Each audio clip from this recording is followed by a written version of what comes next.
Hi. I so hope everybody's having a great day. I'm excited. I'm in the book of Ruth, and it's probably one of my favorite stories. I always love anything with a love story in it. So, the book of Ruth is only 4 chapters, and it's set around 1140 BC. So far, everything that we've read is kind of chronological order. And it is about a little family. And it's a Jewish family, and it's about Naomi, and she was married, and they had 2 sons, and they're from Bethlehem, Israel, and they left because there was a famine, so they went to Moab. And then her husband died, Naomi's husband died, and the 2 sons have married one woman each, Orpah and Ruth. So Ruth is the daughter-in-law. And then in the next 10 years after Naomi's husband died, the 2 sons die. So now it's just Naomi and the 2 wives of the sons that died. So it's Naomi, Orpah, and Ruth. Now Naomi wants to return to Bethlehem because she doesn't have any family support. Everything there is in this culture is based on family. So she doesn't have her husband, she has no sons, and her daughter-in-laws technically are free to go. And so she's telling them, you can stay here, you can, get remarried to someone here in Moab, but I need to go back to Israel. And she urges them twice, and Orpah goes, okay, yeah, I'm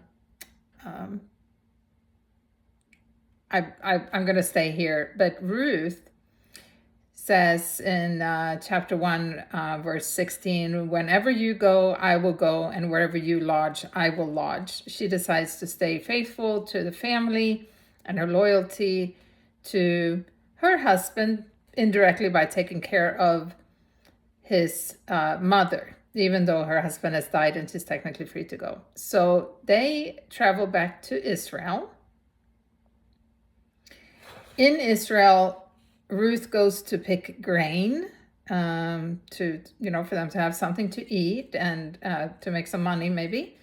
And it turns out that I think it's owned, where she's going to pick is owned by an Israeli farmer named Boaz.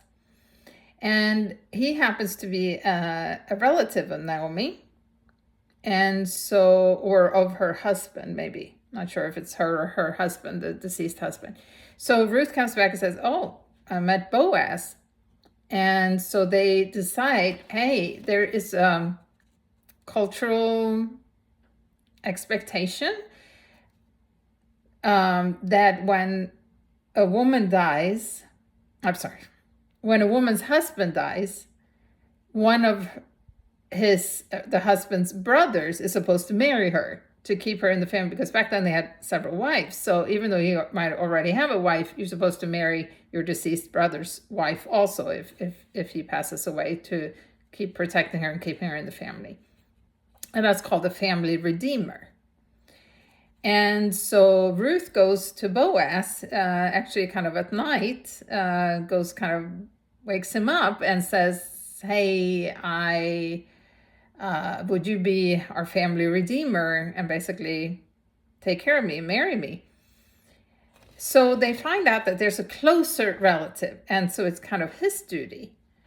So they bring him in, but he's reluctant because Ruth was a Moabite, and he's like, yeah, no, I don't. He doesn't want to do it.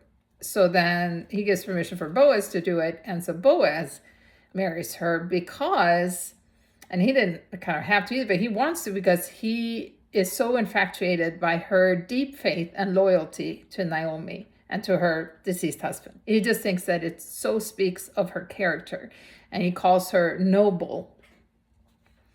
And maybe the Proverbs 31 woman also speaks of a noble character in the book of Proverbs. And so Boaz and Ruth get married, and she conceives a child kind of right away, and they name him Obed. And what's beautiful about that is that Obed ends up being the grandfather of David. And out of David's lineage came Jesus. And this is all documented in the Bible generation by generation, how it went from Obed to Jesus. But so this love story is one in the lineage, and it again speaks of God's redemption and faith, and how our faith and loyalty will get God's blessings or protection, and also redemption. And so we were talking about Judges in the earlier book, how God restored them as a country, but here is a personal example of how he restores Ruth and Naomi and the whole Christian faith, in redemption. And so it's just a very intimate story, and speaks to how God can work in our lives. And personally, I kind of like the women that said to Naomi, "Blessed be the Lord who has not left you this day without a close relative, and may his name be famous in Israel, and may he be to you a restorer of life and a nourisher of your old age, because of your daughter-in-law who loves you, who is better to you than 7 sons." So I just think it's a beautiful book, and I hope you enjoyed it too.